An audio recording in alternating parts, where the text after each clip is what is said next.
Good afternoon, everybody. Ooh, that's loud. This is your 3-minute warning for the Menhaden board meeting. 3-minute warning. If those of you like to carry on conversation, you kindly please take it outside. We will convene Menhaden in about 3 minutes. Thank you. Good afternoon, everybody. I'll note for the record that I said 3 minutes. We're on low country time. Hey, Joe. My name is Robert Boyles. I have the privilege of serving as the chair of the Atlantic Menhaden Board. We'd like to call the Menhaden Board meeting to order. First item on the agenda I'm seeking is your consent for the approval of the agenda, which was submitted to you as part of the briefing package. Are there any additions to the agenda? Any changes to the agenda? I see none, so the agenda will stand adopted as presented.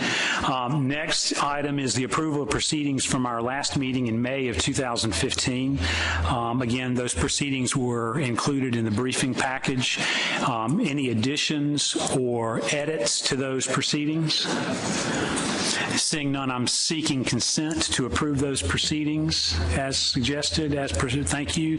Those proceedings are approved as submitted. Next on the agenda is time for public comment. This is a time for members of the public who may wish to address the board for items that are not on the agenda. I've got no one who has requested time to make comments to the Menhaden board, but I'll ask one more time just to make sure. I see no request for public comment, so we will roll on right to the update on Draft Amendment 3 and turn it over to Mike Wayne. Mike.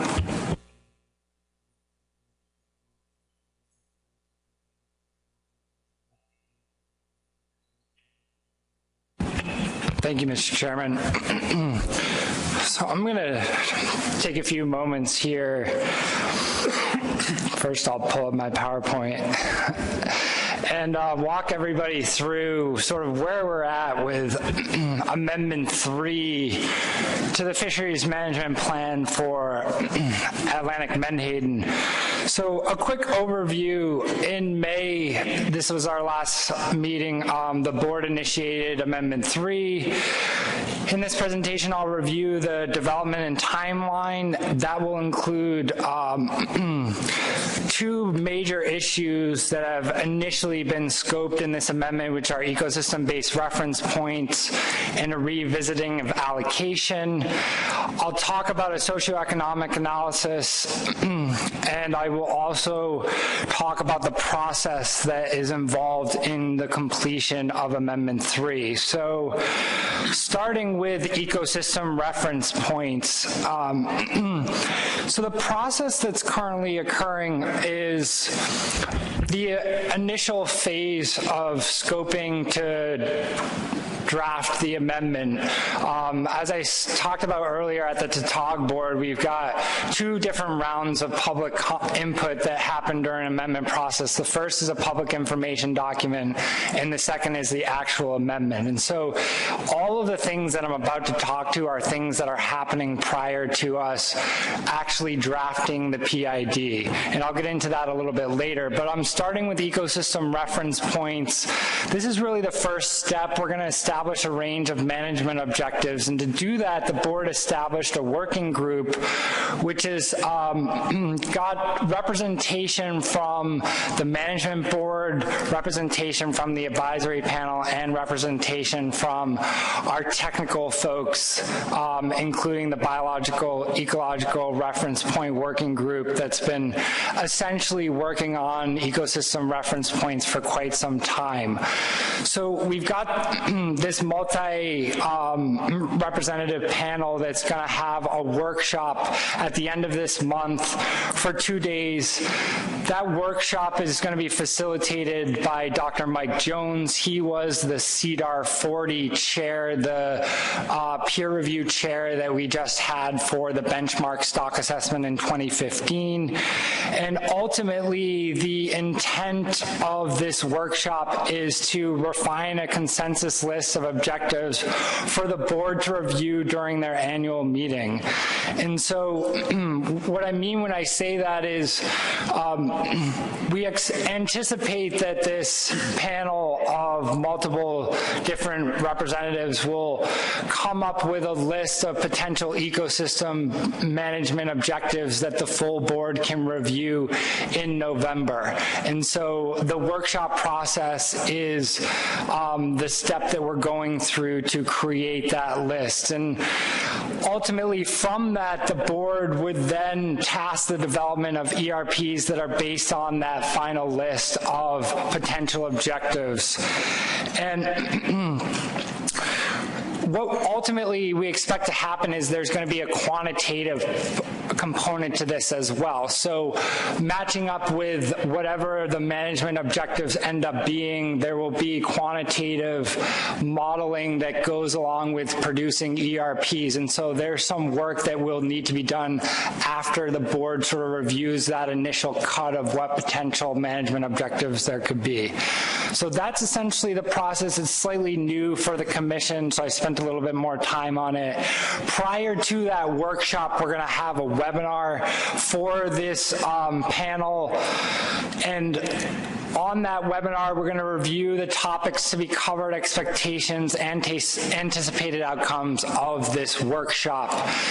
And Mike Jones, the facilitator, will be going through an example, a case study that will be applicable to sort of where we're at with Menhaden management, and he's going to pull from the Great Lakes region to give that panel some idea of how the workshop will occur and what we're looking to be the products coming out from that. It will also, this webinar that's going to occur in a couple weeks will also allow that work group, the larger work group, to provide feedback and ask questions on the process.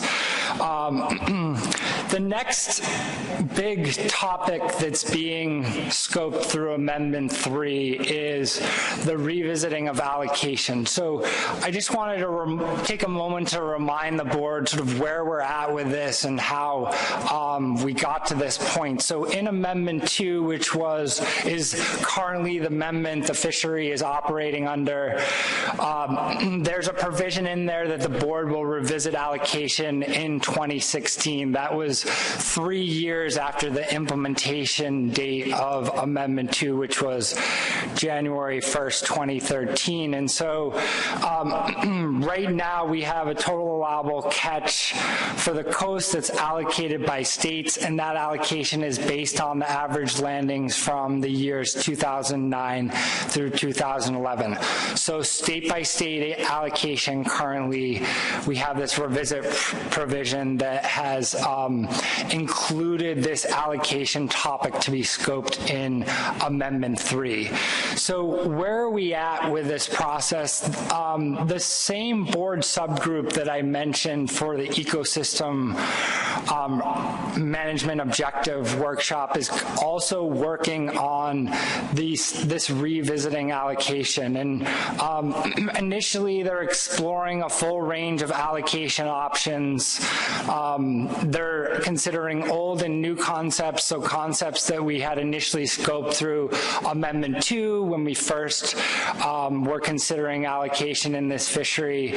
And really their intent here was to start broad and then focus on the specifics. So this board subgroup came up with a draft goal of fair and equitable distribution of the coast-wide total allowable catch among states and jurisdictions, regions, and fishery interests. And so over the next couple of slides, I'm going to walk through basically a comprehensive list that this board's working group put together, and it represents basically where we're at in the process of them developing the initial ideas about what revisiting allocation would look like. And so the allocation options to be considered, and this is essentially the list that came out of some working meetings from this group, are coast-wide quota, regional quotas, state-by-state quotas, which we currently use, seasonal quotas, separate quotas for bait and reduction fisheries, so those are the end uses, the disposition of the catch, separate quotas for different fleets or small, medium, and large-scale fisheries within the larger Menhaden fishery. That's a gear type / harvest capacity allocation idea. And then there's a couple others that were a little bit different, which had more of the set-aside small capacity and allocation that would be used by a very small capacity fleet, so that fluctuations in the fisheries can be monitored. So ultimately, these are just ideas that this working group were putting in front of the board to give them a sense for what they were thinking about with allocation. Another one that made the list was minimum fixed quota levels. That's something that we've also seen in the eel plan. So some of the potential factors that coincided with that initial brainstorm of potential allocation options were the list that you see here, and ultimately what I'm running through is the summary that I provided or that we provided on the board materials. And so if you don't catch all of this, it's in that document as well. So some of the potential factors were historical catch or landings. So considering the time frame and the data availability, as you remember, some of the discussions we've had from the performance on Amendment 2 is the data availability over the time frame that we allocated, and also making sure that the landings are up to date and which time frame to use. Obviously a big factor to consider for allocation. What the commercial capacity and interests are, so not just the harvester side of things, but also the processing. We've heard some of that input along the way from our advisory panel as well. Availability and distribution of the resource. Remember, Menhaden is not ubiquitous across its range, and so movement patterns and availability through time. Biological and ecological principles, needs and interests of small-scale fixed gear versus large-scale mobile gear, and of course the bycatch allowance topic that we've been talking about through the review of the performance of Amendment 2, and also the transfer of quotas. Moving on to some other continued factors, we're talking about credit for biological monitoring that guides against local depletion. So the example that came up here was a biological monitoring program that the state of Rhode Island uses in Narragansett Bay. There's also credit for data collection programs and improved water quality, incentives for sound ecological and biological use of the resource, incentives for reduced discard mortality, management and operational efficiencies, consideration of a research set aside, and ongoing provisions for revisiting allocation. And so this is basically supposed to put in front of the board an initial check-in on how the working group is proceeding on this topic. Remember, the working group is not making any decisions on this. They're simply creating and brainstorming a complete list, and then we'll start working on individual allocation scenarios to give more understanding and perspective for what those would look like for the Menhaden fishery. So a couple of things to note before we move on from this topic. There's concern about the incomplete landings data. I've mentioned that, of course. We want to encourage states to identify data gaps to staff. So I've been working with the states to pull together the most up-to-date landings history records by state for the Menhaden fishery. And so ensuring that I fully characterize any data gaps within that spreadsheet will be important moving forward, so that we can include those caveats for anything that gets developed. And then the board working group will bring things back for November once they have an opportunity to work through the specifics of some of these options. And ultimately, the full board will review where we're at with that at the November meeting. So moving into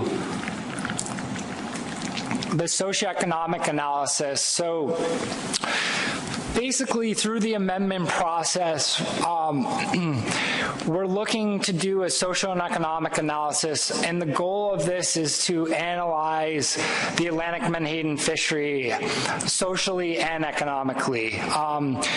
Some work has been done previously. Jim Kirkley, a professor from VIMS, had done some work on the reduction fishery. There also is some data gaps on exactly characterizing these components of the fishery and what it means across the coast. And so we have this Committee for Social and Economic Sciences that is going to define a specific project objectives and a request for proposal in which ultimately the way this would work is researchers would submit proposals to this, and the CES would act as the review panel for selecting a researcher to tackle this task. So potential example of objectives that would come out of this would be identify and describe the participants, develop the importance of the Menhaden of Atlantic Menhaden to fishing communities, and really get into the economic value of bait and reduction fisheries. And the intent in doing this is to evaluate the trade-off of basically the allocation scenarios that we've just talked about, which we're scoping through Amendment 3. I did want to note that the analysis time frame for this will likely be through 2016. So noting that it will take some time to get this RFP out, get some people interested in going after this work and selecting somebody that can produce deliverable results on that time frame. So at this part of the point in the presentation, I'm going to move into how does all of this sort of fit into our development of Amendment 3. And so as I mentioned when we started, the amendment process has 2 rounds of public input. And so the first round is a public information document, which will end up scoping the management issues. The examples that I lay out are the ecological reference points and the allocation, but this document is not limited to those 2 topics. It just happens to be the ones we're currently focusing on in this precursor stage to the development of the public information document. The second part of that process will be actually drafting the amendments. So putting in specific options for management and developing what this plan will look like, in essence, the compliance and implementation of whatever measures come out of the process. So I'm going to walk through basically the quickest timeline that this amendment could take from this point. So pending review of the topics that we just reviewed at the November meeting, the board could task the development of options in the PID, and the plan development team would then work between the November and the February meeting to develop a public information document that further scopes and prepares these issues and topics for public input. And so when we bring that, hypothetically bringing that back to board consideration in February, this board would decide whether to send that PID out for public comment. If that was the case, hearings would be held in the spring, and we would bring back public input on that public information document for the May 2016 board meeting.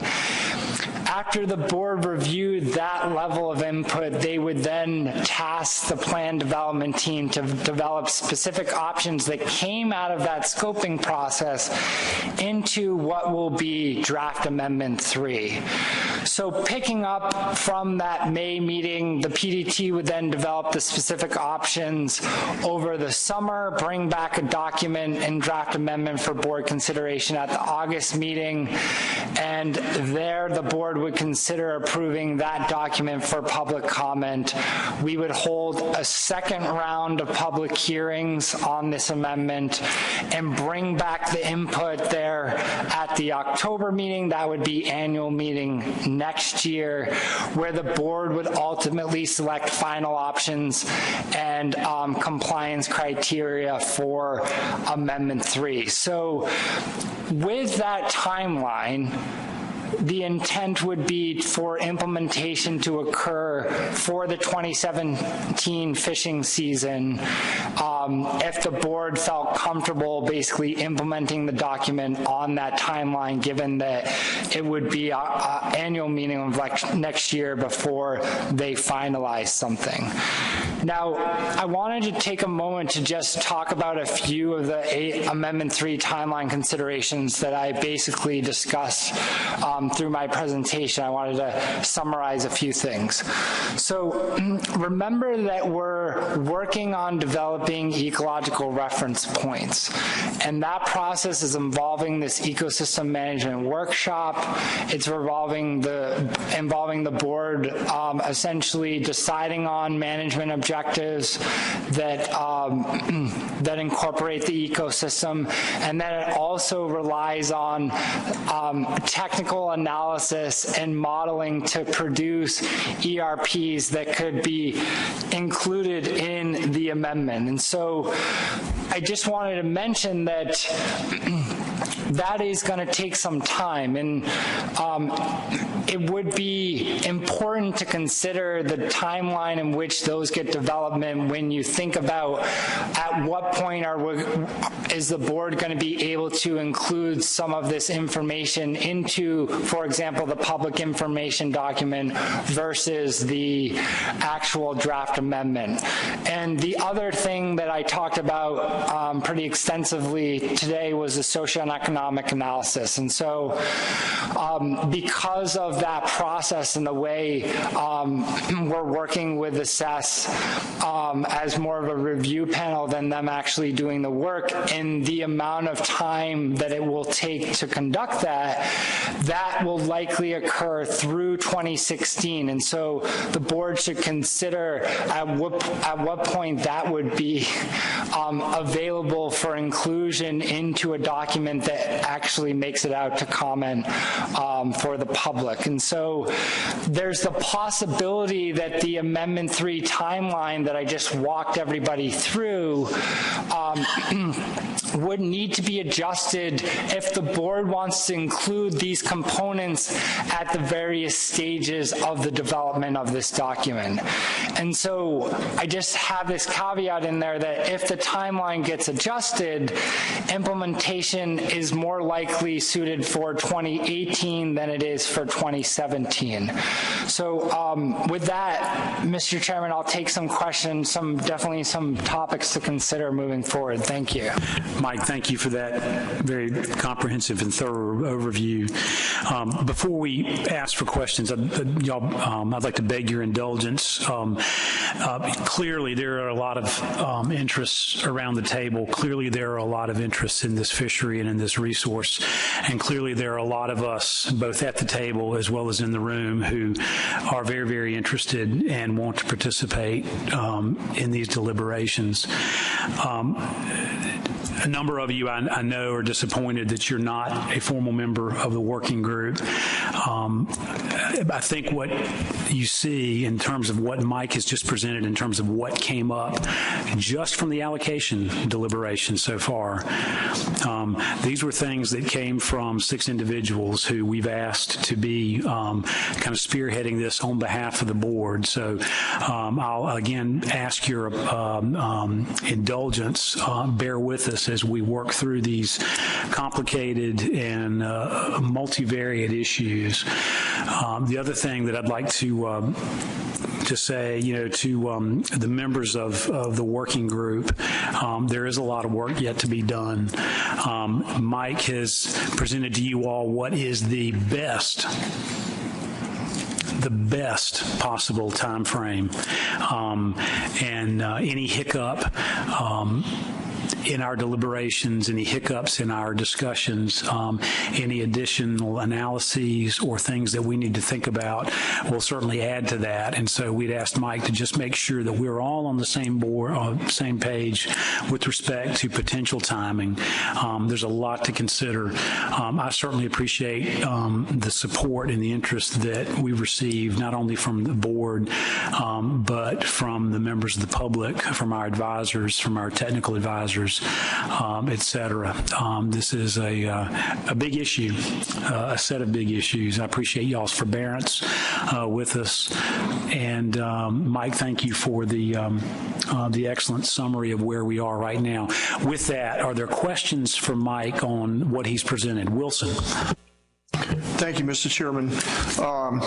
Mike, with regard to the allocation options to be considered, and it may be that this is the question I'm going to ask is being considered more under the ecological reference points, but I know that other prey-based fisheries or fisheries that are promulgated on species that are mostly serving a prey function include allocations for species other than those that are targeted by commercial recreational fisheries like marine mammals and certainly a lot of different bird species in this case for Menhaden. Is that something that the work group is thinking about? Does that fall under the ecological reference points discussion, or is that something that should be included under the allocation options, which I guess in other fisheries has been called a forage allocation, for lack of a better term?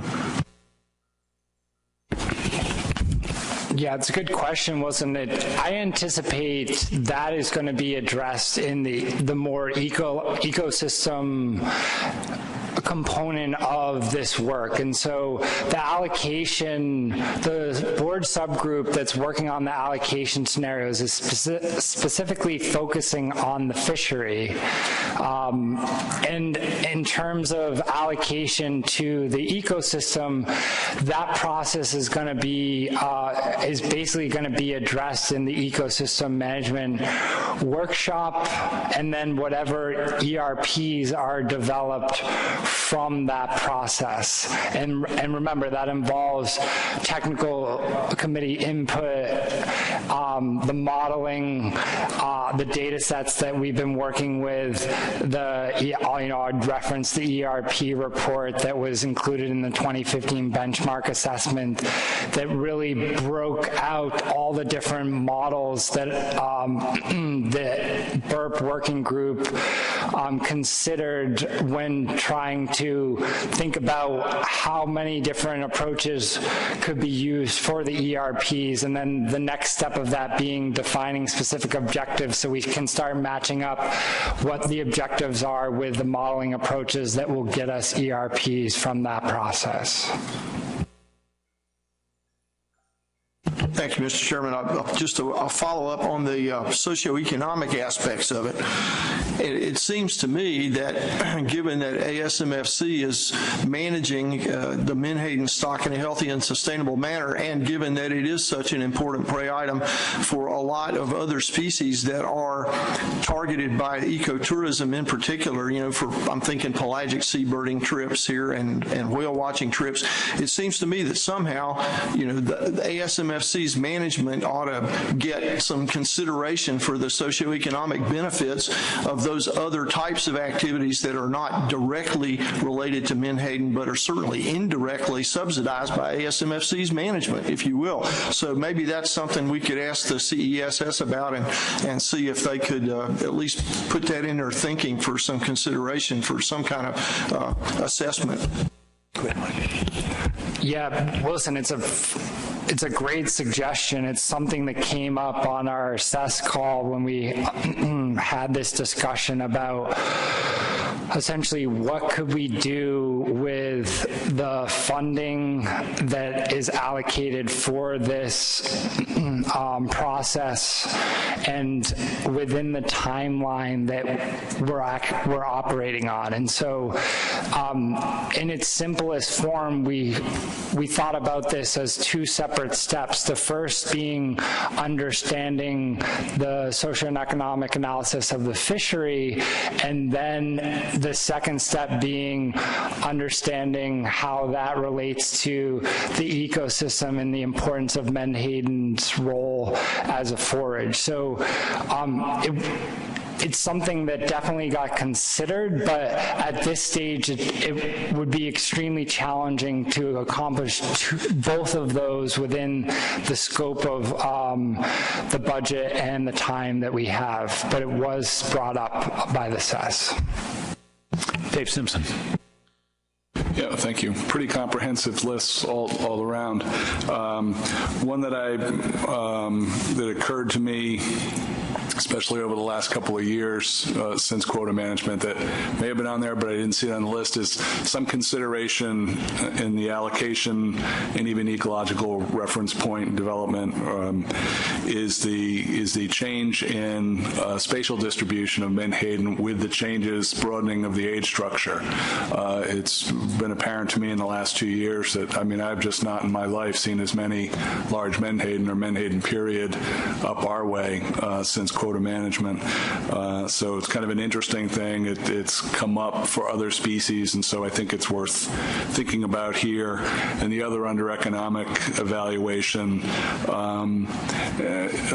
would be, to make sure that we think about alternatives for the bait versus reduction fishery, alternative species, sort of source raw material that's out there and has important economic implications. So those are my two thoughts of the long list.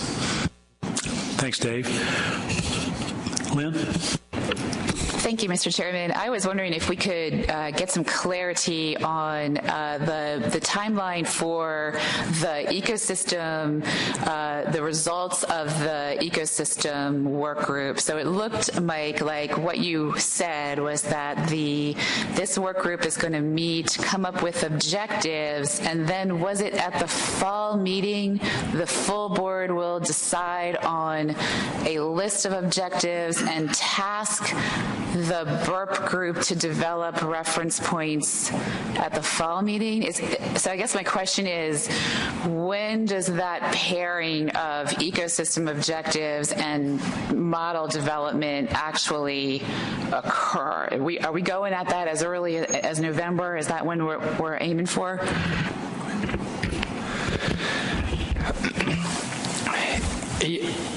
A short answer would be yes. The long answer involves a laundry list of models and management objectives that we haven't developed yet or the board has decided on. So I think that ideally, the hypothetical situation would be that the full board reviews management objectives that come out of the workshop at the annual meeting. If they can decide on, if the board can decide on some objectives that make sense to move forward with, they would be paired up with the ERPs that would basically be a part of that objective. And then that would bring us into the technical phase of that process. And at the same time, I think we would start developing the public information document to scope some of those objectives. And to be completely honest with the board, I'm thinking out loud right now. We would develop some of those objectives to be included into a public information document. They may not have ERPs at that point. The board may want to try to wait for some ERPs. So, I think that's my best shot at giving you where I think this is headed, and that obviously has some unknowns. Follow-up, Lynn? Yes, thank you. Thank you for that clarification. I think that's fair enough. And that was really my ultimate question, was whether it was the intent ultimately to have that pairing of objectives and associated ERPs in the PID. And it sounds like that's what we want to aim for, but it could be, we just have to take it as it comes. Yeah, correct, but remember that it will take quite a bit of work, and if we go that route, yeah, it's going to take quite a bit of work to get to that point, to have ERPs match with objectives all within a PID ready to go in February. I would be impressed if we were at that point, but like I said, there's some unknowns here because we're so early in the process. Bill Goldsboro. Thank you, Mr. Chairman. Just an observation to piggyback on Dave Simpson's first comment, which essentially noted that we've had range constriction in this stock, and that at least in southern New England, by observations, they're starting to see some relief there, and that's certainly good news.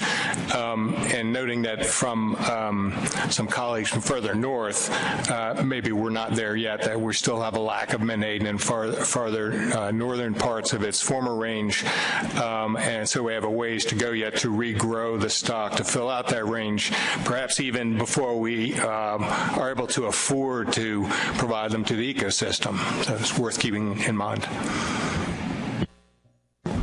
Further comments? Rob O'Reilly. Thank you, Mr. Chairman. And this isn't exactly a question about the information or what's occurred so far, but I don't mind saying that on the first working group conference call, I had reservations that I expressed that, you know, we have to be very cautious that the management board itself approves of the type of direction that the working group takes up. And I still feel that way, and I think that our second call, there was more of a direction towards something that the board would approve moving forward. Mike Wayne has presented some of that outcome.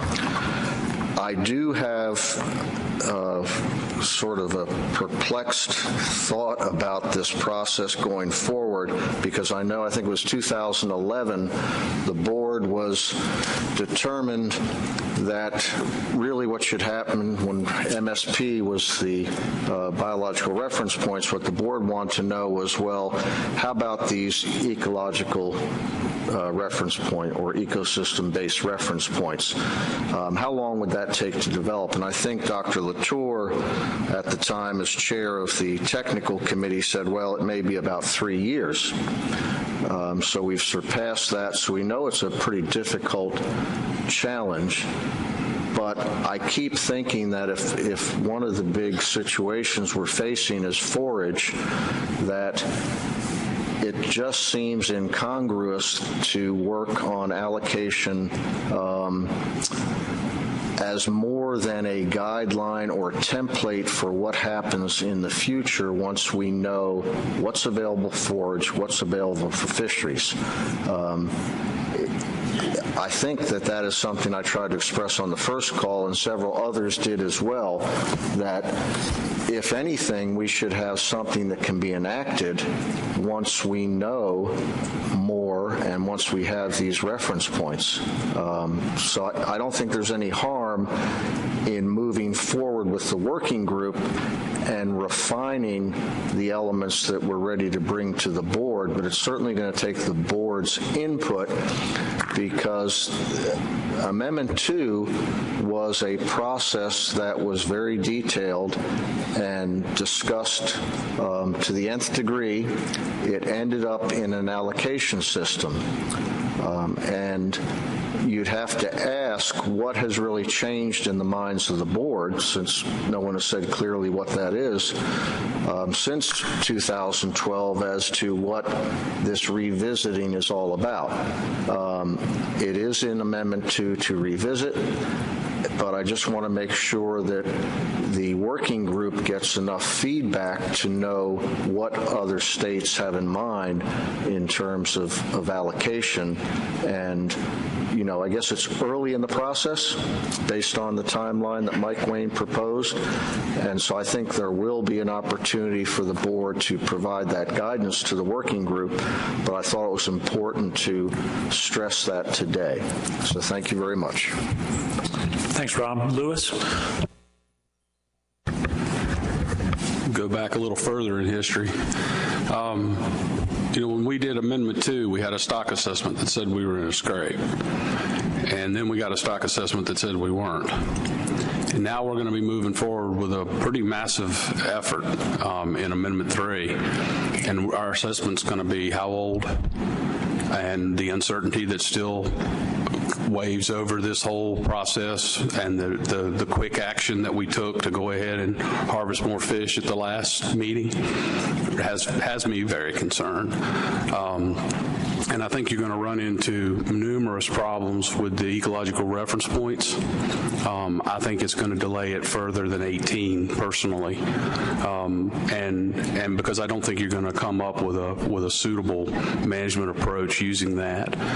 And the thing that confounds me about the whole issue is that we're looking at a stock that we're right now managing at about 60% SPR, which is right in line with the various Linfest reports for a forage fish. But yet we're gonna go through all these gyrations and try to come up with something better than 60%. That seems like a monumental waste of our efforts with the uncertainty associated with that. So I want to bring that up as a point. I'm not on the work group, but I'm very concerned about the product that we'll end with. I think if you look at your timeline, you indicate that 2016 would be definitely included in the CES analysis. I mean, that automatically makes a 2017 implementation date, impossible, or at least right after the annual meeting. So I think we've got to have that socioeconomic information incorporated into this amendment. And so I think we need to go ahead and set our sights on 18. But I think that would only be if the ecological reference points are toned down significantly from the direction that I think we're headed. Further comments from the board? Seeing none, the board has heard where we are and where we intend to go. A lot of work to do, and to reiterate both what Lewis has just said in terms of the complexity, as well as Rob's admonition that we stay closely engaged with this. The allocation work group is 6 board members.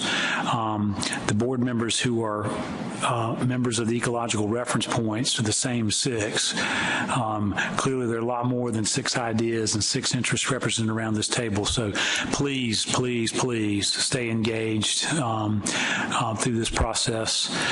We will report back to you, we hope, with a lot of fruit at the annual meeting, and certainly look forward to seeing a number of you at the end of the month in Baltimore. So we'll move on from that. Next item on the agenda is to discuss quota rollover provisions of Amendment 2. I think Mike's going to set this up. Right?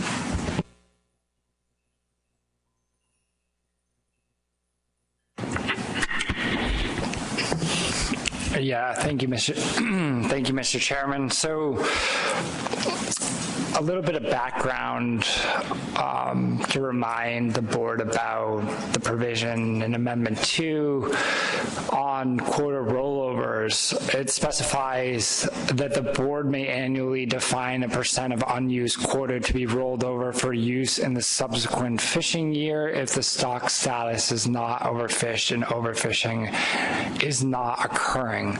So up to this point, because we were operating with the stock stock status from the 2012 assessment, we did not have quota rollovers in this fishery. And so based on the new stock status that came out of the 2015 benchmark assessment, the Menhaden resource is not overfished and overfishing is not occurring. And so the board can, at this point, consider through board action quota rollovers for unused quota. Note that that would not be for the 2014 fishing year, but it would be for the current fishing year that we're in, which is 2015. And so any decision made by this board on this topic would apply to any unused quota at the end of this calendar year. So I also just threw in this slide that shows what the state's total 2014 quotas was, what their 2014 landings were, and the underage. So if you see a minus sign, that is an underage, and if the positive numbers indicate an overage. I didn't include the transfers that occurred in 2014, but I just wanted to throw up this table to give the board a sense for the magnitude of underages that occurred in 2014, even though any quota rollover decisions would not be for this data that you're seeing, it would be for 15. So just to summarize, the board has the ability to consider quota rollovers through board action at this point. Thank you, Mr. Chairman. Mike, thanks. John. Thank you, Mr. Chair. I just had a question. Mike, is this is just what was reported as landings? This doesn't include bycatch? I mean, how would bycatch play into the quota rollover? Because I know just in our state, we had quite a bit of, considering how low our quota was, we did have quite a bit of bycatch also.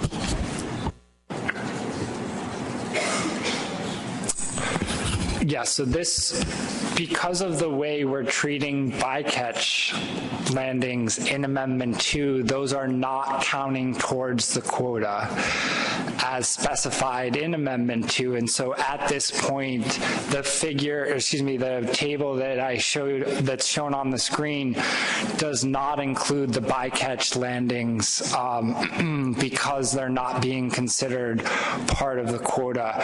I will say that at the time in which, this is something that the board could consider during this discussion, but that's currently how the bycatch landings are being treated in Amendment 2. Other questions from Mike? Roy. Mike, if I may, I think it would be good to show the bycatch landings along with the quota and the landings. It gives us a better perspective on the actual picture. Thank you.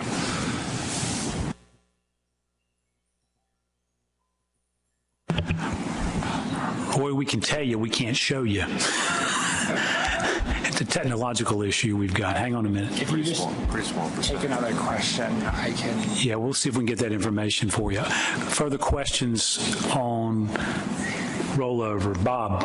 Thank you, Mr. Chairman. So if I'm not mistaken, Mike, what you're teeing up here is a teaser indeed, but it wouldn't, the rubber really wouldn't hit the road until after the calendar year changes and we're into 2016, at which time we could look back on our 2015 landings and our 2015 bycatch and potentially at our, I'm just throwing out a suggestion, at our winter meeting, make a decision as to whether or not the board wanted to consider enacting the rollover provision for 2016, and there would be no way of doing anything earlier. Am I correct in that characterization? multitasking, but if I heard you correctly, we wouldn't get a vision of what 2015 landings are until after 15 ends. So at our annual meeting, I think that's the one you were referencing, the next meeting or the fall? Winter. February, yeah. So at February meeting, usually we do FMP review at the April meeting because compliance, or excuse me, at the May meeting because compliance reports are due in April. And so at that point, you would have the 2016 FMP review, which detailed the performance of 2015 and would show you what the overages and underages were for the 15 fishing year. So it wouldn't be until May that you would actually see those numbers, and they would be preliminary at that point. I can try to pull 14 right now so that you can see the performance of 14 for this topic.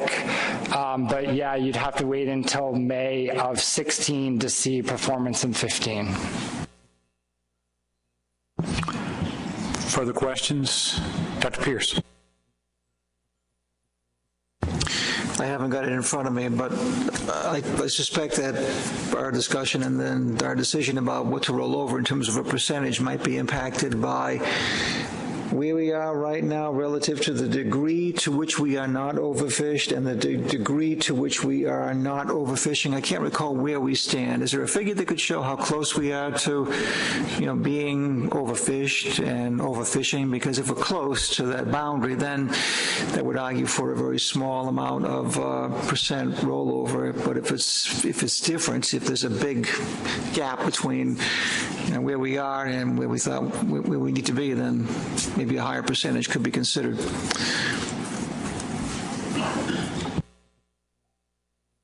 Stand by, Dave. Lynn. Thank you, Mr. Chairman. Well, Mike, while you're looking, I have a question. So a rollover mechanically, I'm just curious, how do we think something like that would work? Would it be a state that didn't achieve its quota would get a rollover for that state? Or would it be the coast as a whole doesn't achieve the quota, so the coast gets a rollover that's allocated? Do we know how that would work?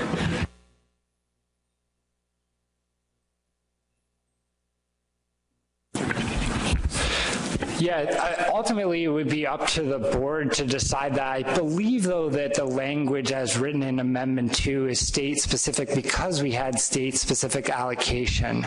And so I can double-check the wording, but I believe it is rollover of unused quota within a state to the subsequent fishing year. But let me just double-check that, Lynn. Thanks. Further questions? Comments? Let's see if we can get this. I'm sorry, Bill Goldsboro. Thank you, Mr. Chairman. One comment that I think we need to keep in mind when considering rollovers at this time and for the near future, when we are still lacking ecological reference points. So we're considering these underages in a scenario where we are dealing with single species reference points and have yet to actually figure out how we're going to account for the ecosystem needs. Under that scenario, I think we have to keep in mind the flip side, not just this current year, but what the year receiving the rollover would look like, and that would be perhaps a significant increase in the total catch at a time when we're attempting to come to grips with dealing with multiple management objectives, allocating to both the fishery and to the ecosystem. And we don't know yet how much the ecosystem needs. We do know that both sectors have needs now. We know the ecosystem is suffering as well as, of course, the fishery could always use more catch. But at a time like that, when we don't yet have guidelines for how much we want to allocate to the ecosystem, it seems to me to be unwise to be thinking about a rollover and what implications that might have. Further comments? discussion. Let's see if we can get some information You can show the to help better inform the deliberations. I think what the board is looking for is a table that totals both directed and bycatch landings together. I don't have that readily available. We could try to match up the underage from the table that I've showed with the bycatch landings that are currently being shown here. But I think the point that was being made is that even though some states are underperforming on their quotas, they are harvesting fish under the bycatch allowance, which is making up that difference. Basically, we just weren't including it in that table because Amendment 2 doesn't treat it as part of the quota. I will put together a table that we're looking for, but I don't have it readily available, so sorry about that.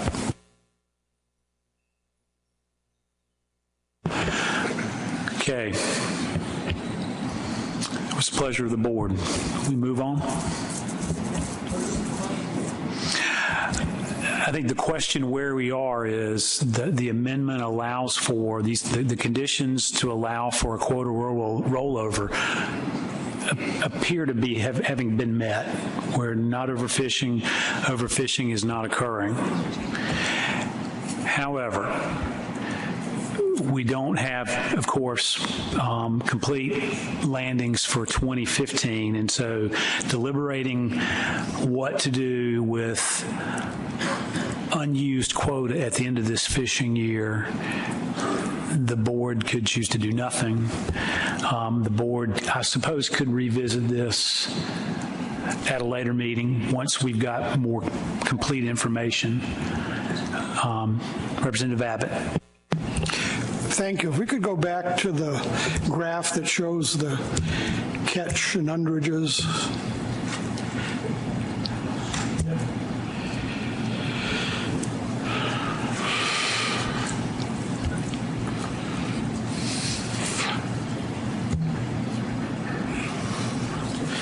I'll start off by saying I think everyone saw that New Hampshire had a quota of 113 pounds, which we didn't utilize. And my comments are a bit tongue-in-cheek, but also very serious. We didn't catch our 113 pounds. Was it because we didn't have enough capacity in the state? Was there no market? Was it a lack of fish? Or was it weather related?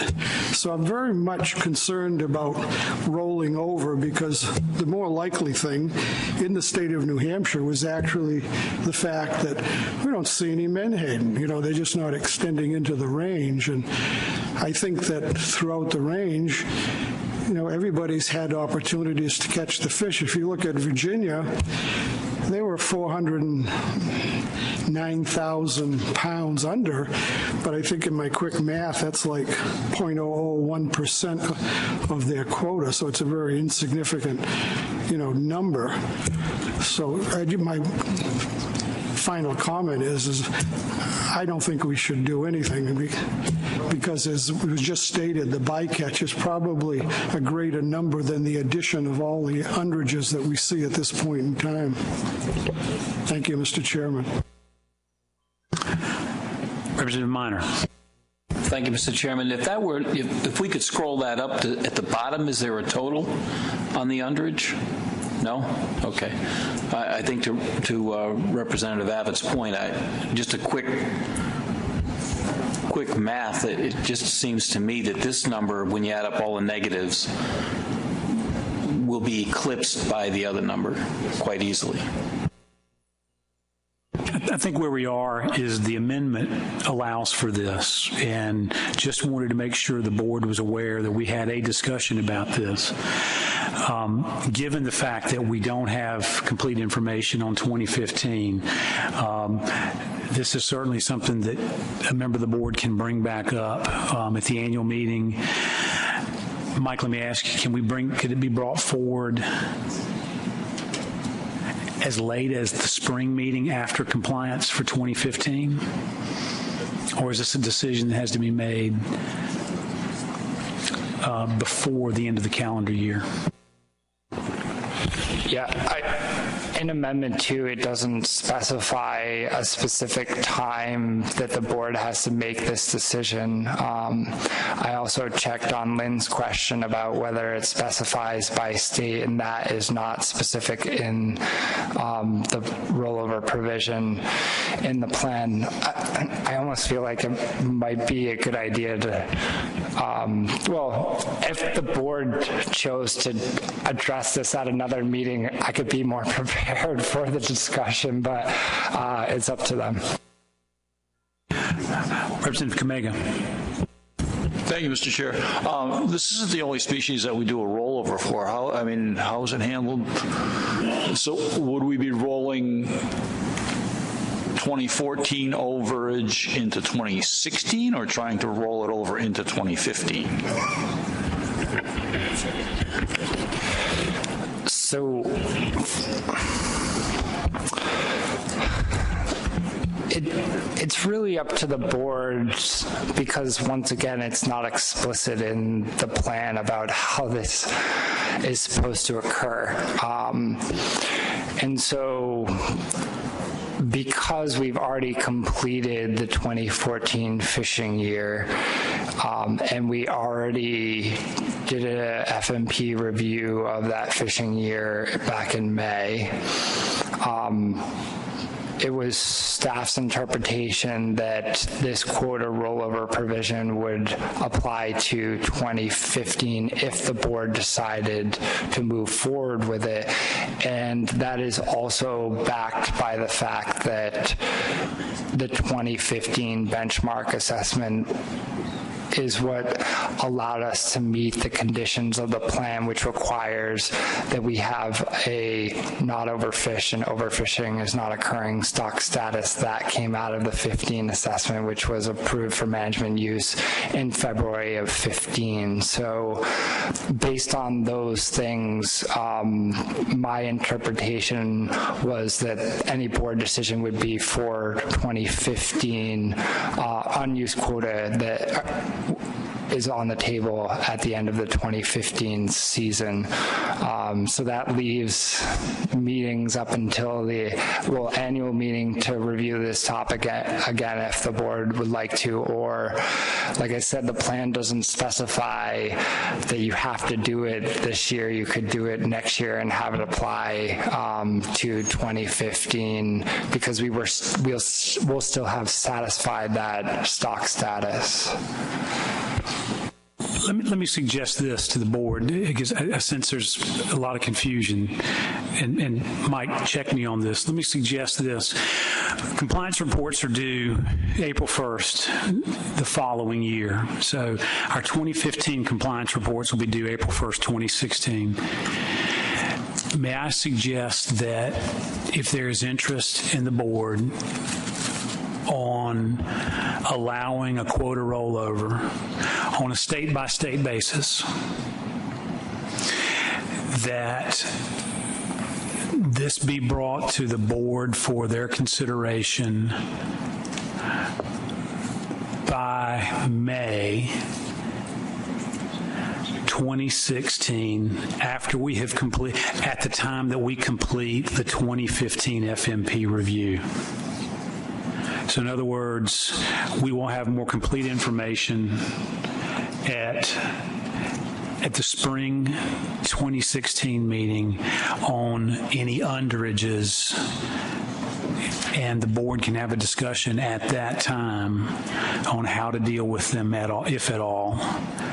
Is that reasonable, Tony? Bob and I were just talking, and what if a state were to make a request to utilize their underage in their compliance report? So they're turning in their compliance report, they are telling us what their landings are, and then that way they can let the board know their indication of that. One of the measures or options that the board needs to decide on within Amendment 2 is the percentage of the quota that can be rolled over, and it's 0 to 100%. So that may be something that the board would want to decide prior to those compliance reports being turned in, so sometime between now and the February meeting, so that then states could make that request. That makes sense to me. Lewis, I'll get to you. Dr. Pierce had a question. Did you have your hand up, Dave? Yes, I wanted to make a point, and that point is that I'm not prepared to take any action right now, especially since the 2014 data are misleading for Massachusetts. At the end of July, we actually had to announce to the industry that we were reducing our trip limit down to 25,000 pounds. We took 75% of our overall allocation. So I have every reason to believe that by the time we're through, we'll have very little overage in part underage because of the nature in which we are managing and regulating this fishery. It's rather tightly controlled with stepwise reductions in the limits. So I'm not prepared today to take any action. Dr. Daniel. Correct me if I'm wrong and stop me quick if I am. But, Amendment 2, when we passed Amendment 2, the concept of this was very foreign to this board. We thought we were in a deep hole, and now we find ourselves in a payback or in a rollover situation, which none of us expected or anticipated.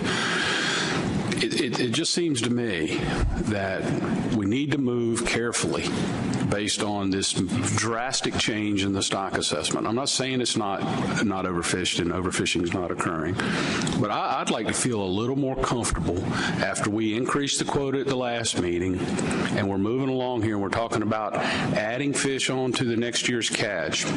And we don't know what the percentage is. There's so many inconsistencies in how we handle this as a commission with 10% of dogfish. Why not 100% of dogfish? They probably eat menhaden. All right, if you go into ecosystems approach.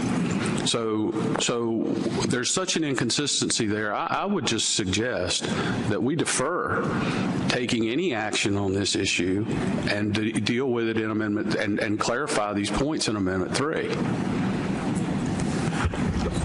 Lewis, is that a motion? Yes. Motion to defer action on quota rollover and consider it as part of Amendment 3 by Dr. Daniel. Is there a second? Second by Dr. Gilmore. Is there, Jim Gilmore. Discussion on the motion. Dr. Pierce. Just a question of timing. Does this mean, therefore, if we incorporate it into the amendment, that there would not be any potential for a rollover until 2018 or so? This is... it's not going to be next year or the year after. It could be way down the road. It's not that I'm against the rollover or in favor of the rollover. I also suggest a cautionary approach on this. It's just that by including it in the amendment, it seems to push it, quite deep into the future, especially since of your suggestions or your words of caution, Mr. Chairman, that this, or maybe it was Mike, that this could take a lot longer than we think. Dr. Pierce, and y'all check me if I'm wrong, what I heard in the motion was defer action. So until Amendment 3, so that was until time certain. So the way I interpret that, and I'll look to Dr. Daniel and Mr. Gilmore for affirmation, is that this would in essence put the rollover provision to bed until we adopt Amendment 3. Lewis, is that how you... That was my intent. That way, my belief would be with the development of Amendment 3, we would know what ecosystems approaches we're going to take. We're going to know what the absolute quota amounts are, and we're not going to find ourselves in a situation where we're rolling over fish and causing harm to the stock while we're trying to come up with a long-term management strategy. So waiting until then, recognizing then we can set the percentages, and then everybody will know. And so if you're tracking your quota appropriately and you know you've got a rollover provision, then you can utilize that like we do with other fisheries. Further discussion on the motion? Mr. Adler.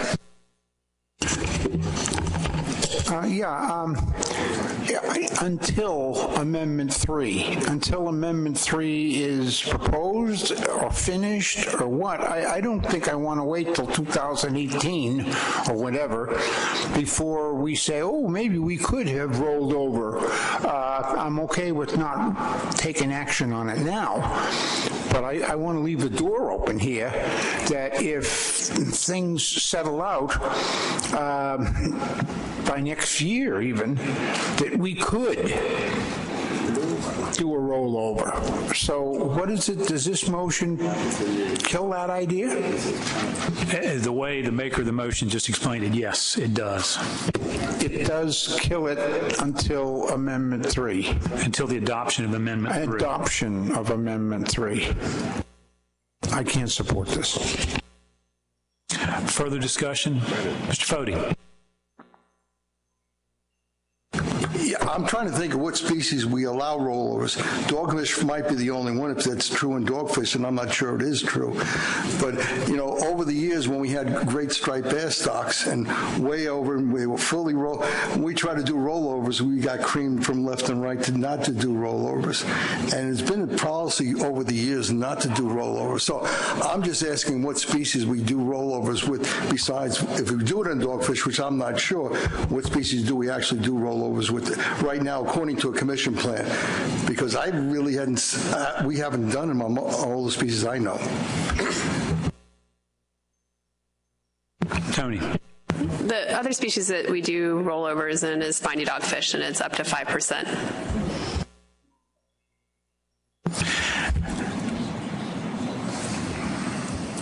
Eric. Thank you, Mr. Chairman. We also do rollover, well, we don't, but there is a rollover in scallop fishery as well, but that's a whole nother thing. If I do the math right, I think if you add bycatch, we're over by 2 million pounds, 1,000 tons. I think there is a tremendous amount of work ahead of this group to worry about rollover. And I would, if this said, I believe at our May meeting, we said we were going to set specs for 2 years, which means that our May meeting in 2017, we're going to have to relook at specs. Is that correct? So if this motion would say we would revisit this issue in our spring meeting in 2017, it would be a little shorter timeline than this, and I think that would be a better time to address this. But right now, I think we're wasting a lot of energy for nothing. Thank you, Mr. Chairman. Further discussion?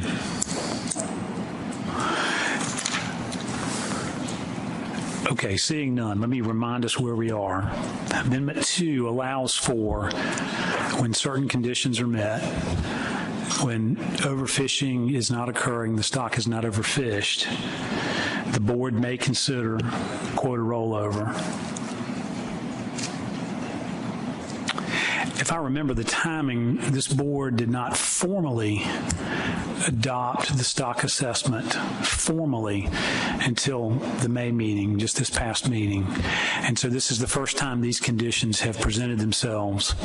And so the discussion for the board has been, is this something that we want to consider? Certainly dealing with imperfect information on the basis of where we are in 2015. I hear some concern about we don't have good information. We've got some concerns about bycatch. We've got some concerns about the net total, where we stand. And now we have a motion on the floor that we defer the rollover until the adoption of Amendment 3. Now, Lewis and Jim, maybe I have misunderstood, maybe I have misinterpreted, and from my seat, I see what that means is the motion intends that we don't deal with this, given the uncertainty, given the amount of work that we've got to do. And so it's why I responded to Mr. Adler that what I interpret this to be is the board won't discuss this beyond today if this motion carries until we adopt Amendment 3. Dr. Daniel.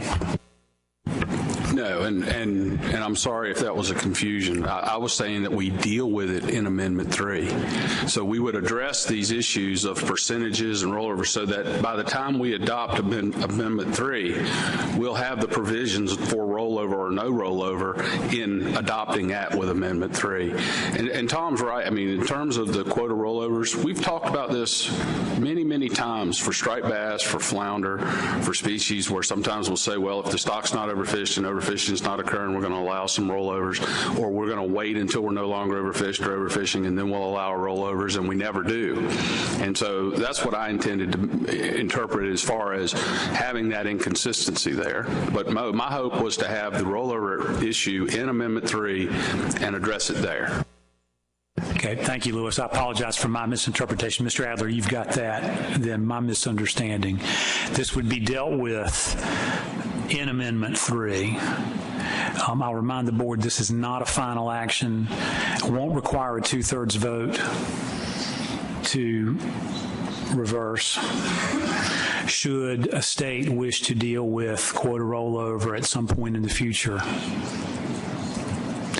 So the question on the floor then is to defer rollover until the adoption of Amendment 3. That motion is by Dr. Daniels, seconded by Mr. Gilmore. Is there a need to caucus? All those in favor of the motion signify by raising your right hand, please.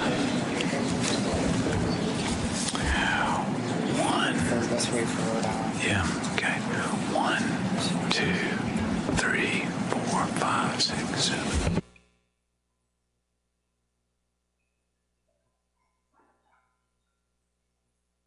All those opposed, please raise your right hand.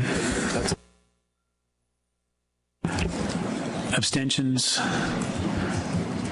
Null votes? That motion carries by a vote of 17 in favor, 0 opposed, no nulls, and no abstentions. Thank you all, and thank you for correcting me and your forbearance with me and my understanding of this. At this time, is there any other business to come before the Menhaden board? Seeing none, we will stand adjourned unless there are any announcements put at the end of the day.